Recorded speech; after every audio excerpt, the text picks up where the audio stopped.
everybody. Thank you for coming to our 5th annual Bold Strokes Book Festival. We're really excited you came out. Thank you for braving the weather. It's British summer, and yay. I'm a big fan.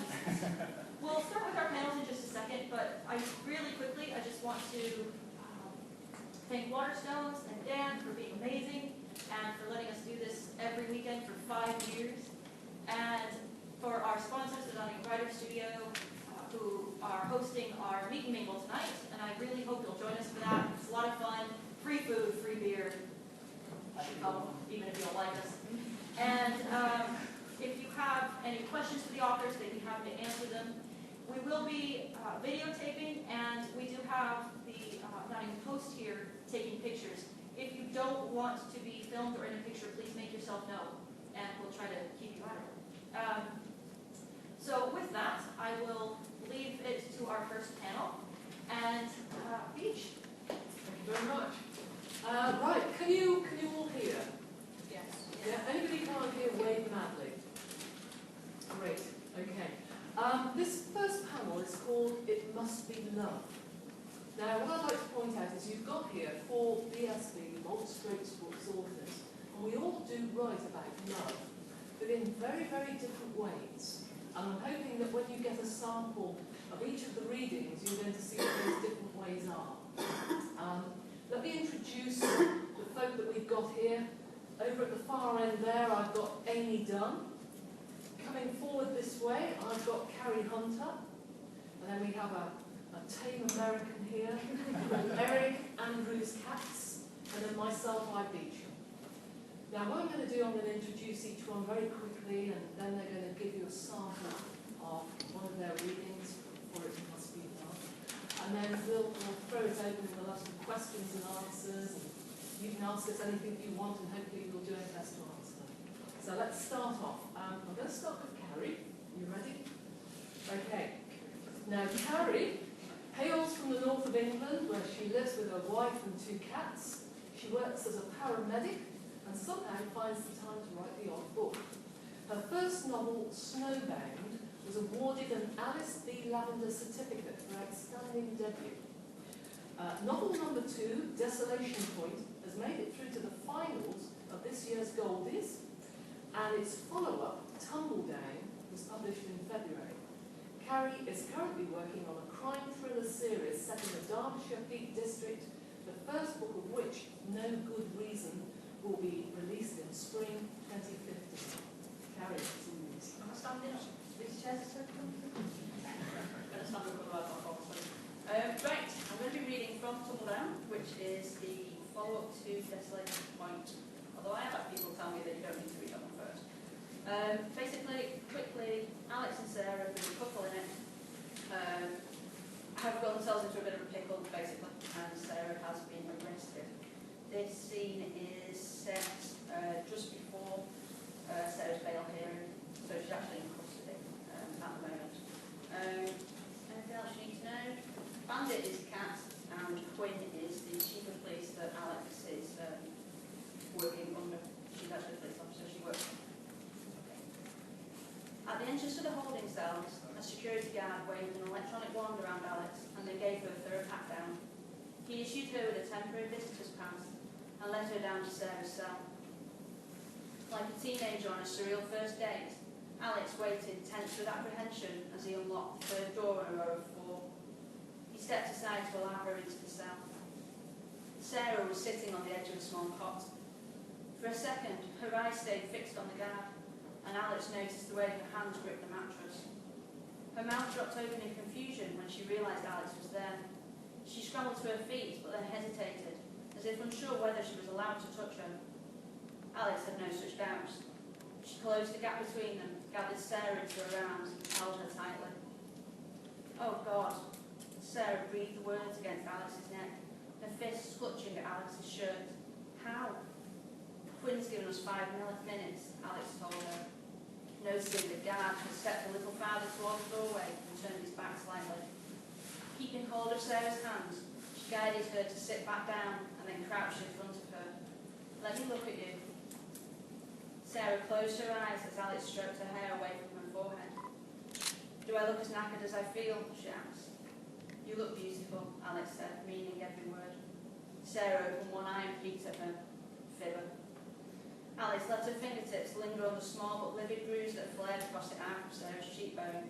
Who did this? She whispered. Emerson? No. Sarah reached for her hand. No, he's been okay with me. She sighed, obviously aware Alex would continue to press if she didn't answer. One of the guards got a little rough, but I'm fine, honestly. Did Quinn let it happen? Did he know about it? Alex asked. No. Sarah sounded certain of that. He still doesn't know. Please don't say anything. The strain in her voice was enough to make Alex acquiesce. Later, when all this was over, she thought, she would find out the bastard's name, but not now, not in the 2 minutes they had left. She sat on the mattress and tucked her arm around Sarah. The cats miss you, she said. Even Bandit? Nah, Bandit's having too much fun sleeping on your pillow. Sarah chuckled. Get where water wouldn't, that little spot. Yeah. Alex smiled again, but her throat tightened with longing. She just wanted to take Sarah home where they could sit together on the porch, and Sarah could throw weird English insults at the cat and laugh when Alex requested a translation. She felt Sarah's lips brush against her cheek to press a soft kiss then. Then reality crashed in as the guard coughed self-consciously and entered the cell.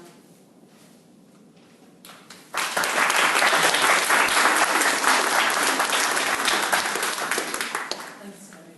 Right, the next person I'd like to introduce then is Amy. Amy Dunne. Now, I'll go and enjoy reading this. When Amy was young and somewhat disillusional, she climbed Mount Kenya for charity, played rugby, and genuinely thought that she was going to become a nun.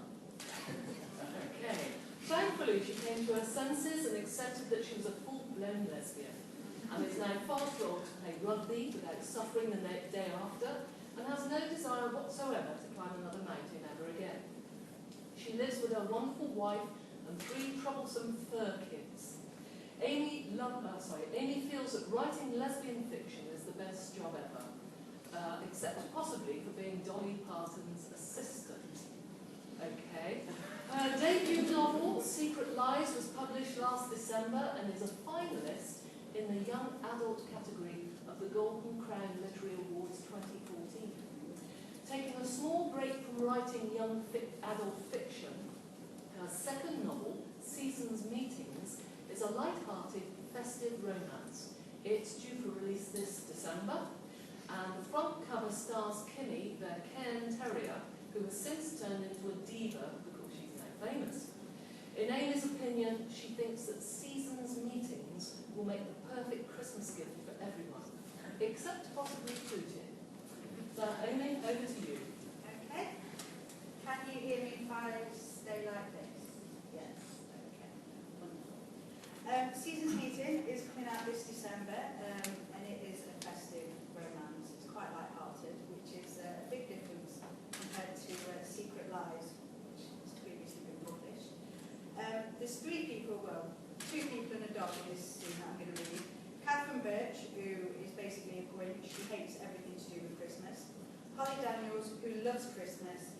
And Kimmy, the naughty Cairn Terrier. Surprisingly, Catherine was enjoying decorating the Christmas tree far more than she'd expected. Although it was both childish and pointless, it was also strangely fun. It helped that she and Holly were so good together. They were in sync. Catherine was bending down to the box when something caught her eye. A string of golden tinsel was disappearing around the back of the sofa, inch by inch. A quick scan of the living room left no doubt in her mind. Kimmy! Catherine rushed forward in time to see the final bit of tinsel vanish. She rounded the back of the sofa, but Kimmy and the tinsel were already long gone. Drop it, Holly said, her tone authoritative and her legs shoulder-width apart. Her knees were bent slightly and her hands were out in front of her, as if ready to catch a ball. Drop it right now. Deciding to counter from the rear, Catherine circled the sofa. Kimmy glanced back and looked her square in the eyes, with a glittering mass of golden strands protruding from her mouth. Her tail was wagging. There's nowhere to run, Kimmy, Catherine said as she edged closer. Kimmy turned her attention back to Holly, who was also closing in. Good girl, Kimmy. Drop it. Holly was almost within hand's reach. Kimmy glanced back again and then burst into motion. In a flash, she raced through the gap between Holly's legs, the tinsel dragging after her.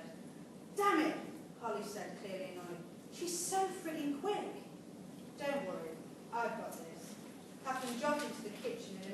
spotted Kimmy hiding beneath the table. Moving a chair, she crawled underneath. As she reached for the tinsel, Kimmy sped off again. Rushing to chase after her, she misjudged the height and cracked her head with an audible thud. Ow! Rubbing the top of her head and hoping she wasn't going to have yet another lump, she called out to see Holly leaning casually against the archway, smirking. Have you still got this, or am I okay to step in? Holly asked sweetly. I'm not going to be outsmarted by a frigging dog. Catherine got up and went after her charge. 5 minutes later, she was bent double with her hands resting on her knees as she tried to catch her breath. The little monster was like the canine version of Speedy Gonzales on cocaine. The more Catherine chased after her, the more Kimmy's tail wagged, and the faster she ran. She got through the smallest gaps and refused to be cornered. Kimmy was watching her now, her pink tongue lolling, her eyes sparkling, tail wagging, and the tiny white teeth showing with each panting breath. It resembled a victorious grin. The tinsel, what was left of it, was now nothing more than a slobbery mess. Clumps and stray strands littered the floor in the wake of destruction. Just say the word and I'll intervene, Holly said. She was sat cross-legged on the sofa watching the whole spectacle. Fine, go ahead. Catherine was happy to have a breather and let Holly see how difficult and tiring it was. Holly disappeared into the kitchen and appeared a moment later with something in her hand. She walked over to the crate, opened the door and knelt. She was holding something orange out in front of her. What's in your hand? Catherine asked. Carrot. Carrot? Yes, carrot. Catherine folded her arms and craned her neck. You're bribing a dog with carrot. Have you got a better idea? Holly asked and gave a pointed glare. Well, I think if you're going to go down the route of bribery, maybe try something a little more tasty than a carrot, Catherine said as she sat down on the sofa. They're her favourite, actually, and carrots are perfectly tasty. Catherine snorted. No, she'll be trying to get her to eat her 5 a day and brush her teeth too. Holly clenched her jaws and held out the carrot a bit further. Kimmy was now lying down, but her attention was focused on Holly's hand. I'll go and get one of the dog treats, Catherine said and started to get up. She stopped when Kimmy began to creep closer. Fascinated, she watched as Kimmy continued to make her way forward towards Holly. Apparently, the tinsel was now long forgotten. Holly placed the carrot inside the crate and stood slightly to the side, her hands resting on her hips. Kimmy continued the belly crawl until she was close enough to rush into the crate. In she went, pouncing on the carrot, clearly excited. A moment later, she was happily crunching away. Locking the door, Holly turned to Catherine and grinned. Guess I'm right. You bribed her. That's basically rewarding her bad behaviour. You chased her around like a bellowing lunatic. It was probably the best game she's ever played. I think she enjoyed that more than the carrot. Holly came closer. How's your head now? Pouting a little bit, Catherine said. Sore. Whereabouts does it hurt? Here. Catherine lamely pointed to the crown of her head. Holly leaned forward and gently planted a kiss on top of her head. Is that better? Yes, thank you. Good. Just don't expect me to kiss your bruised bottom. Catherine's face burned with embarrassment.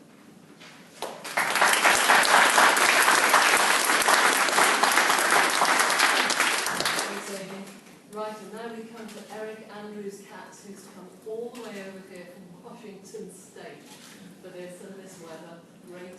It's the same for us. Same weather. Eric, I'm going to let you introduce yourself. Okay. I live in Seattle, Washington, where, as I said, we have the same weather, so it's just nothing. My book, the main character is called Agent Buck 98, and I don't know if that's going to translate over here. Buck is slang word for a dollar bill in the United States. So that's where that joke title comes in. I'm going to be reading from my second in the series called Balls and Chain. It comes out in November. It is the sequel to The Jesus Injection, which is the first of Agent Buck 98's adventure. You don't have to read them in order, just it's nice.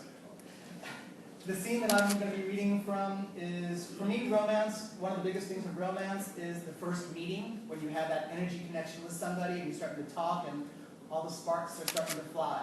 So Agent Buck Miller is going to be in Tallahassee, which is the capital of Florida State, and he's there to find the governor's kidnapped son. The governor's about to sign marriage equality into law for Florida State. and so his son has been kidnapped by protesters. He is now in what answers for a gay bar in Tallahassee. The bar door opened, allowing a sudden burst of light to penetrate the cavernous interior. A tall man stepped in, wearing a dark blue button-down shirt and a well-fitted pair of black jeans. His dirty blonde hair seemed naturally windblown, like a surfer's, as it fell naturally down around his rounded face. All of the 9 other patrons turned as one, looking up at the intruder, simultaneously checking him out and assessing him all at once. The man sauntered down the stairs, as if in an old western. He leaned across the Formica bar stool, 2 away from where Buck was sitting. "Cold Red Hook, coming right up, Benjamin," the bartender greeted the man before he could say a word. "Thanks, Lee." The man casually looked around the bar. When he saw Buck, his teeth showed in a friendly grin, and he nodded politely. The bartender put the beer bottle in front of him, and the patron took a sip. "You know that Red Hook got its start in Seattle," Buck said. "That's where I'm from." The man turned his head, studying Buck. His green eyes sparkled, catching the dimmest of the bar lights. He smiled, causing the trimmer, darker mustache to crinkle over the white teeth with a small gap up front. Stubble cropped his jawline, covering his chin. "That's where you live," the man corrected. "Yeah, that's where I live." "I know where you live," the man continued. "I was correcting your speech." "I didn't realize you were the grammar police," Buck said, taken aback. "I was only trying to make conversation, not narrate the Game of Thrones. Sorry to bother you." The man couldn't help but smile. "Here's to Seattle," he said, raising his bottle. He waited for his drink to be met. Buck saluted back with a snarky smile, raising his cocktail and taking a sip without making the glasses touch. He immediately turned away. "Come on," the beer drinker tried again. "Are you still jet-lagged or something? How do you know I'm not from around here?" "Sorry. How do you know I'm not from around here?" Buck said, turning his head, facing him with a spark of curiosity. "And how do you know where I live?" The comment finally sinking in. The man's smile broadened in response. Sliding over to the space between them, he took a sip of beer, making sure to keep his eyes locked on his newly found drinking bed. "I don't even hear the slightest of the southern drawl, and I can detect one at the lowest whisper. Plus, you're wearing orange and blue. Although they might be turquoise, it's hard to tell in this light. Either way, those are University of Florida Gator colors. This is Tallahassee, and Gators are a rival. You definitely ain't from around here. You just said ain't, and you're going to correct my grammar." The man's face lit up, and he let out a hearty laugh that seemed to roll around the bar's perimeter. "I had the feeling you were going to be a sharp-witted, Mr. Miller," the man said as he was catching his breath. "I'm glad to see you didn't disappoint. Lee, can we get another round here, please?" Buck studied the man as he rocked his head back and polished off the beer. He put the empty on the bar, just as Lee replaced it, adding another lemon drop in front of Buck. "Thanks, Benjamin," the bartender said with a wink at Buck as well. "Okay," Buck said, taking a sip of his new drink and pushing away the finished one. "You know my name, and you know where I'm from. I mean, where I live." "Seattle," Benjamin replied, "but you told me that." "Then tell me something I didn't tell you," Buck challenged. Benjamin closed his eyes, trying to remember. "I can't recall your address, but it has a 4 and a 7. But that could be a member of the street instead of the house itself." "So you're a psychic or a stalker?" Buck asked. "And should I be worried or amused?" "I'd be flattered," Benjamin answered. "I don't memorize everyone's address when I get to check out their IDs." "Oh, I can see the wheels in your mind turning. He's at the 10-yard line. He's at the 9-yard line, the 5, and..." Recognition finally dawned on him, and Buck snapped his fingers. "You're the security guard at the governor's property." "Touchdown!" Benjamin leaned over and clinked his bottle against the cocktail glass. As he leaned forward, Buck smelled one of his favorite colognes, Black Orchid. "Sorry not to recognize you," he said, "but when we met, I wasn't exactly looking at your face." "A boy's got to take advantage of whatever advantage he has." "Does that mean you get taken advantage of often?" Buck said with a salacious purr. "Only if it's by my choice." Benjamin answered with a wink. "Let me officially introduce myself. I'm Benjamin Dover. If you become a good friend of mine, I may let you call me Benji, but that remains to be seen. Benji, like the dog. Just like the dog. I can be real nice when people rub my tummy, or I can bite you in the ass. He playfully growled, snapping at the air, emphasizing his point. You've got to be kidding me. The nickname started as a kid. It's endearing, don't you think? No, Buck said. You're a gay man whose real name is Ben Dover. How'd you know I'm gay? I'm calling it intuition. Buck gave him a deadpan look and one eyebrow arched. I swear, Benjamin muttered into his beard. You sleep with 1, maybe 200 men, and right away you get labeled. Thank you.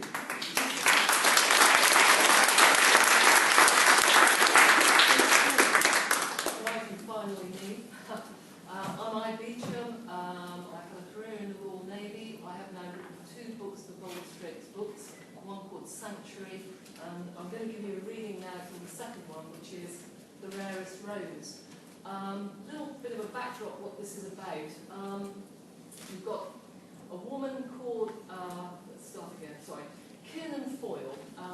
She's Irish, she's a freelance photographer who's been asked by the editor of an Oxfordshire magazine to go and take some photographs of a woman called Eleanor Teal, Ellie, who used to be a well-known and very popular breakfast TV presenter, but who suddenly, quite mysteriously, disappeared from the public about 10 years ago.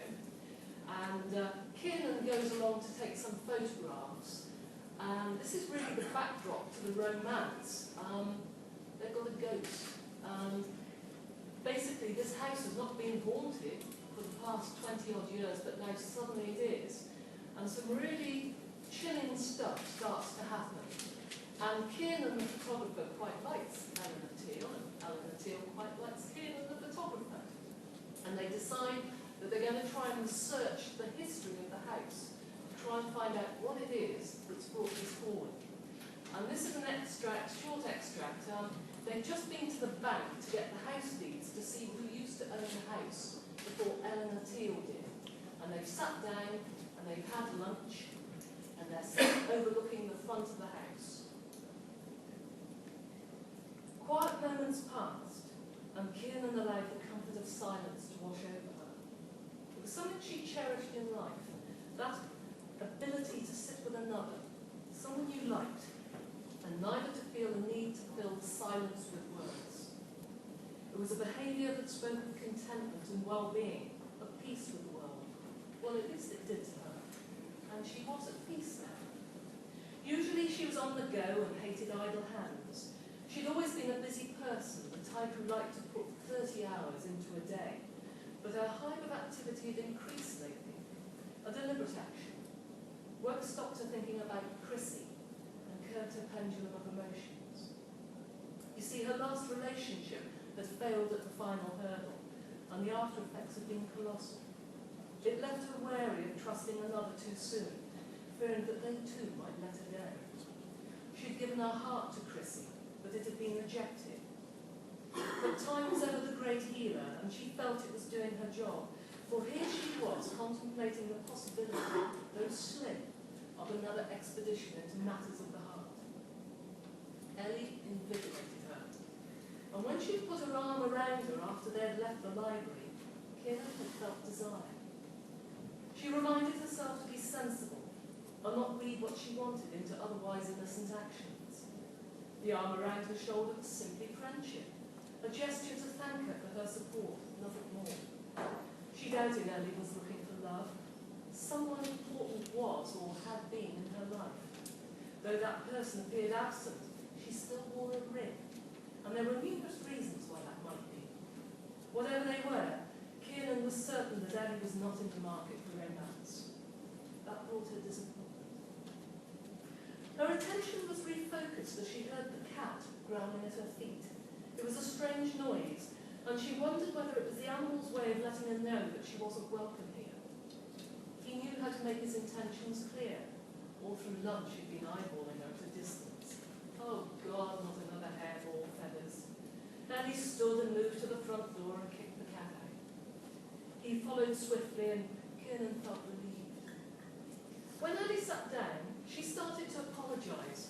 You know, Kieran, I am so sorry about... She never finished her sentence. Kieran saw the colour drain from Ella's face as she looked beyond her and outside into the garden. Her smile disappeared and was replaced with a frozen look of horror. "Look at the cat," Ellie whispered, her voice quiet as if she didn't want to disturb something. Kieran turned a few degrees to look over her shoulder. At first, all she saw was the cat outside on the gravel. But as she watched, she saw what Ellie did, and what scared her. Featherstone walked around. Sorry, Featherstone is the cat. Featherstone walked around in a small, tight circle before standing up on his hind legs as if to brush against something or someone, rubbing his face against an object unseen. He kept looking up, and when he resumed walking, it was as if he was weaving in and out of something. Kieran had seen him do this with Ellie when they'd arrived back this morning, a welcoming behaviour. He was now repeating this, but to nothing but the air. She saw him defy the law of physics as he stood once more on his back legs with his front paws resting in mid-air for just a few too many seconds. Kieran glanced at Ellie and wondered if her heart pounded like hers did. Neither of them spoke as they continued to watch.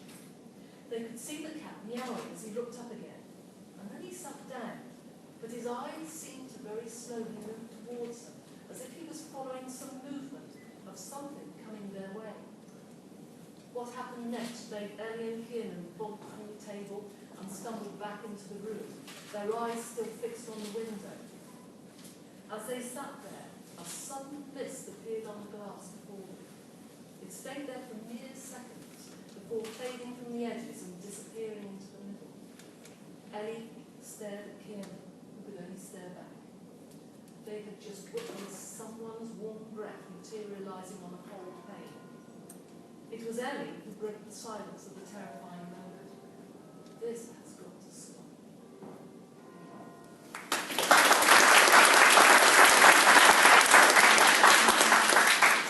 Right, okay, well now let's start with a few bits of interaction and some questions. I'd like to throw one out to you, really. What's the difference between love and romance? Is there a difference? What do you think? Is it important? Right, that's stuck. Anybody want to have a go? Is there a difference between love and romance? Romance, the bit that you do in order to try and get to love. Like you romance somebody into falling in love as opposed to the love part, which is the actual emotional connection between the two. So it's the process. Yeah.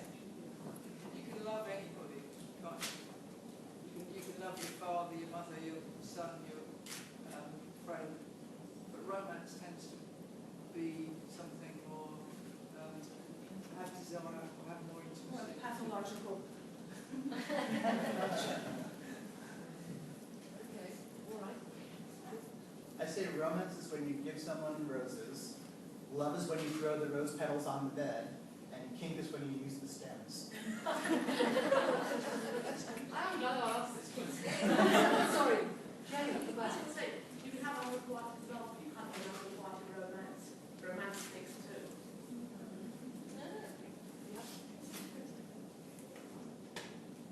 Yeah. I never really thought about it. You sort of say, what's the difference between romance and erotic, but you wouldn't particularly. I never really thought of romance versus love. I don't laugh. I was quite interested actually because when we got this panel, it's called It Must Be Love. And Amy and me, I think we write romance, but you two guys really, you tend to write what I think of thriller romances. So did you feel, when you knew you were on this panel, did you think, why me? That's the first thing I said. What the hell is she going to put me on a romance for? I pretty much had the same reaction. I was just like, romance, well, okay. Romance was defined for me, you can count yourself as a romance author if your main character has a romantic interest in the book. So, I guess that's how I got here. But at the end of the day with my books, two women do fall in love. They just have to dodge a few bullets and survive. close straight with death to actually get there. I would say with me, it's sort of balance-wise, probably 70-30. 70 action, adventure, death-defying, and 30% of the romance. But I think the trick is trying to make people interested in the couple and make them interested in the outcome, both in terms of whether or not they survive and whether or not they end up falling in love. It's quite difficult to do. You know, it's difficult to fit in the bits of the romance that the audience expect to get to the end result and make it satisfying without it, you know, seeming, well, how to manage that in such a short space of time. So. I actually had a critic say that my book should not be counted as a romance because, as he said, quote, he cuts away from the sex like a 40 melodrama. And I was like, it's not a porn book, it's a thriller, and romance comes in a million different ways. You don't have to have the slap and the tickle to have romance. So, I mean, this was this person's opinion, and I accept that for what it is, but I don't define romance the same way this particular critic did. So I get quite a lot as well. A lot of the criticism levied at my books from readers, not particularly critics, is there's a lack of graphic text. And I think that's to do with the expectations of lesbian fiction as a genre, that traditionally it is fall in love quite quickly, there is a plot, maybe an obstacle, and then there's a want of graphic sex scenes in some authors' work. I don't tend to go into that, I think mainly because of the type of story that I write. It's kind of difficult to take time out when two people are in the middle of the mountains running for their lives. It's difficult to then take, 40 pages out to do a lot of graphic shagging, for want of a better word. But again, it's not the kind of story I don't mind reading it, I just don't particularly enjoy writing it. I would rather focus on a bit of a plot than a lay in bed for 40 pages. If you want to read that, it's absolutely fine. I don't think you want to write. Well, I would imagine it's hard to keep an erection if you have bullets being fired at your head. Yeah. You know. I mean, I managed to get some cave sex into Desolation Point, but it was a little bit of well, let's just put it in here, shall we? I mean, everybody out here that reads romance, do you feel seen off if there's no sex in the book, or is it unimportant? I mean, do you think that, if you're reading romance, there should be sex in it? What's your opinion? Story. Sorry? It completely depends on the story. Every story and every character has a different story flow that they need to follow. And if sex doesn't fall into that plot, it doesn't belong in the story. For me, anyway. Anybody else want to add to that? Can I just say, in my mind, which might not be, quite on track, romance is much more atmospheric for me. It's the atmosphere that's created when two people meet and perhaps are attracted to one another. I don't find sexual scenes in any way offensive. I quite like some of them, but it hacks me off when they're put in because there's a feeling that there ought to be one in here, so let's put it there. Yeah. But I think romance is atmospheric and love is much more meaty. Yeah. I think it's weird because even though I would say out of the 3 books that I have published, Tumble Down is the one that really doesn't belong in the romance category. It's also the most romantic thing I've written because you've got Alex and Sarah they're already established, they meet in Desolation Point and who they fall in love dodging bullets in that. So a year later, 2 years later, they're they are an established couple. So what happens to them then when they're separated and what they have to do to sort of, get to their happy ending. I think that the love story that they have in that is actually more effective possibly than it is in Desolation Point, just because they're established and you've got all that out of the way. So whereas I would dispute the hour on its spine, I would say at the same time it's possibly the most successful book story that I've actually written, weirdly. But you end with a very twice. My friends in the audience.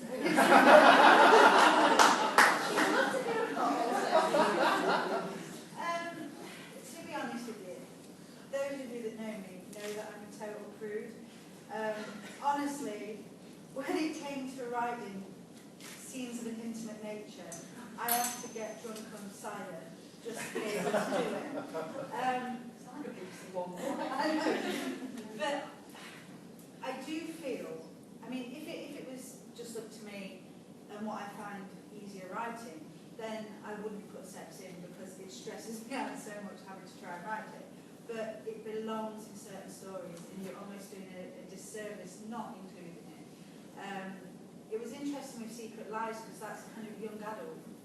So there was the issue of whether it should be included or not.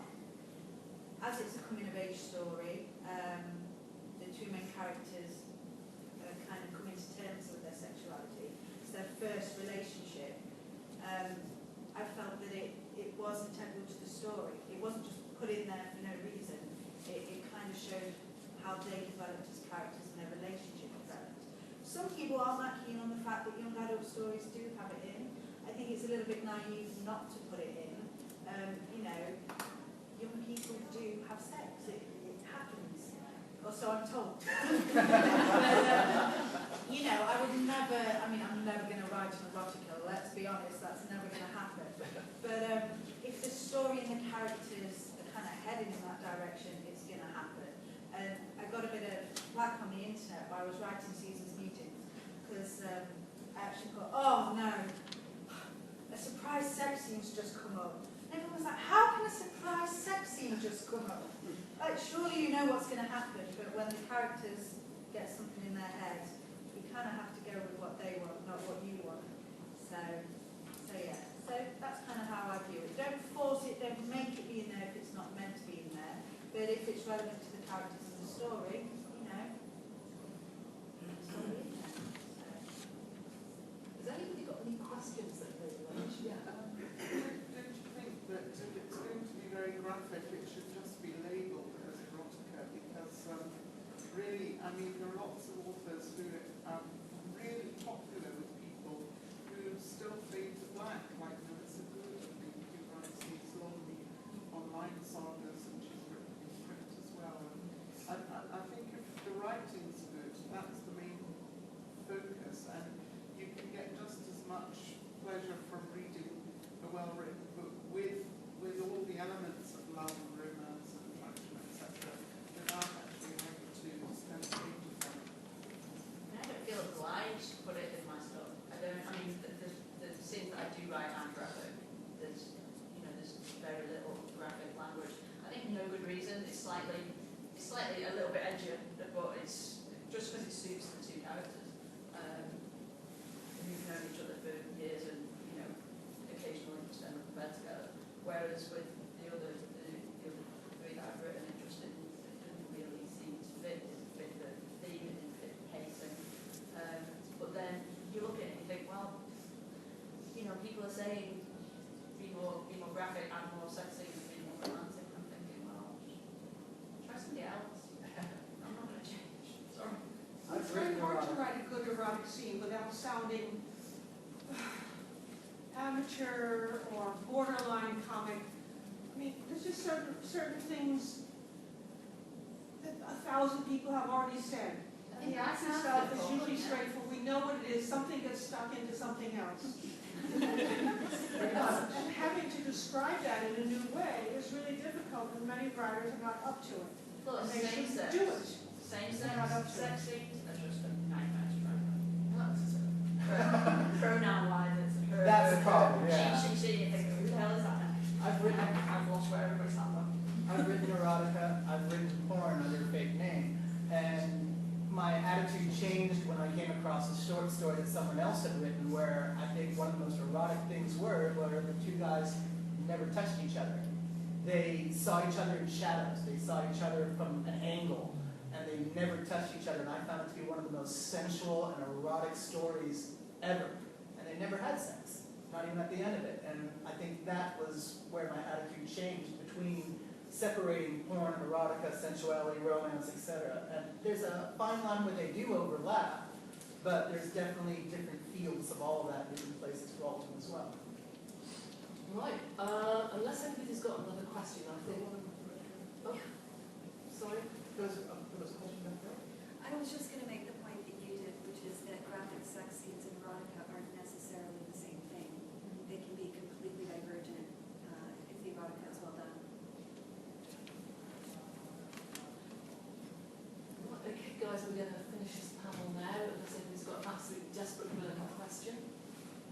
much.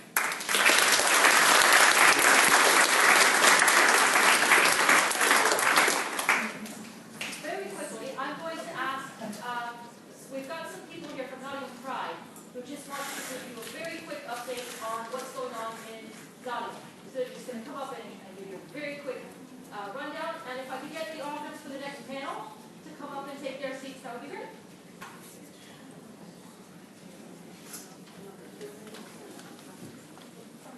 Hello everybody, thank you very much for just letting us hijack this event. We were in here last week as well, just to let you all know that Nottingham Pride is happening this year. I'm Natasha. I'm Lee. We're Vice Chair and Chair respectively of Nottingham Pride. And this year Pride is going to be probably a little bit different from what you've been used to if you've been before. It's not going to be all about, boys in sparky shorts having basically a kiss up in the park. It's not about that this year. We're going to try and take it back to a little bit more grassroots, kind of to give it more of a community carnival feel. And we're really hoping that some of the faces that we're seeing around here today are going to make it, which is on the 26th of July. And we're going to be there, obviously. We'll be marching at Pride this year, and we would love for you to join us. We need to ensure that the fighting spirit that inspired the Pride movement is not lost until every person can be brought up free from fear. That's what we wanted to say, and that's going to be our banner this year in Nottinghamshire Pride. Well, thank you for that speech. Because I've written all on there.